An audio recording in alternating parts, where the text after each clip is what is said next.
Okay, so we are in generalized linear models with examples in R, this book right here. And we are chapter 3, question 11. Okay, so here's, here's the question. So we have a data set called fish food, and we're given a model where we have the log of mu hat, where at least mu is the expected value of FoodCon. Okay, predicted daily food consumption as a percentage of biomass. Okay, um, and we're given a model for it. All right, that's fine. Now, so what we're going to do is we're going to fit the initial model and then perform some diagnostic analyses, interpret the model, and then determine if a better model can be found considering interaction terms. Okay, all fine and good. So the first thing to do here is to install and load the GLM's data package, and then get hold of the data by calling data fish food, and then here I'm calling it D, and this is what D looks like, or at least the first 6 rows of it. Okay. So the first question asks us to fit the original model, and so that's what I'm doing here, right? So I'm using my LM function. I take the log of foodcon dot dot dot dot. All right. And so now I'm asked to perform a diagnostic analysis of this study. And so maybe the first thing that I would typically do is to just use the plot function and look at these different plots here, okay? And look how the residuals are being fitted. Look at the QQ plot. And it looks pretty apparent in each of these that there is some problems with the fit.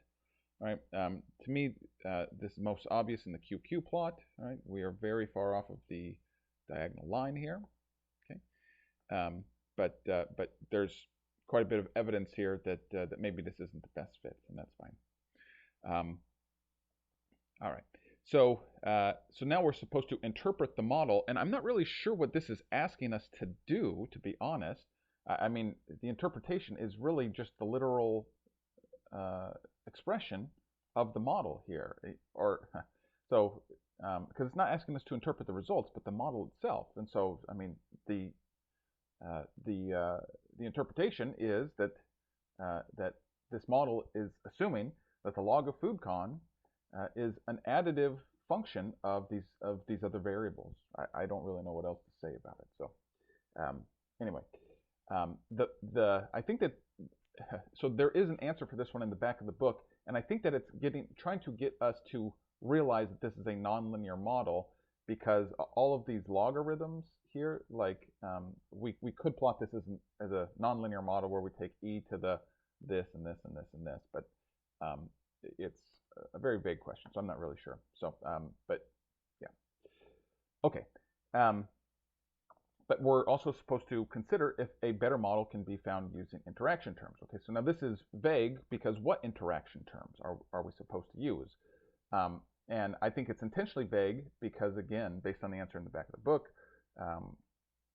you know, we're going to use the step function, which again tells R to take a parent model and then add and subtract particular terms until it arrives at, you know, the best fit given that particular deterministic algorithm. Okay, so so here I have model 2, and now instead of using additive, everything being additive, I'm using this asterisk, which means take not only the additive term but also the interaction between all these terms. Okay, so there's a lot of terms here, right? So we have each individual term, and then we have every 2-way interaction, every 3-way interaction, and 4-way interaction. Okay, and so then by saying now take the step of M2, it's going to add and subtract each one of those terms, you know, the interactions and the additive terms, and you know, add or subtract until well, and optimize.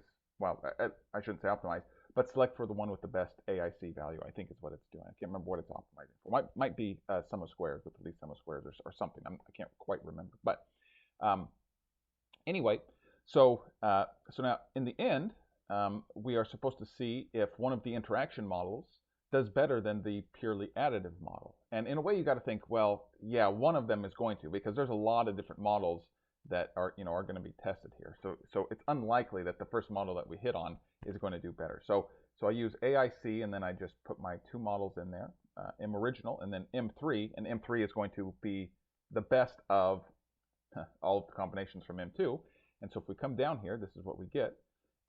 We get that M original has an AIC of 58, and that the one that is eventually hit upon for M3 is lower. And again, with AIC scores, lower is better. All right. One more thing, though, that maybe would be a good idea to do would be to look at the diagnostic fit of the model that was eventually hit upon. So I'll code here live. Okay, and then we'll do plot M3. See if this works, hopefully. There we go. Okay. So so this, in fact, let's get both of them up here. So we'll get model 1 as well as model 3, and we'll just kind of compare them. There we go.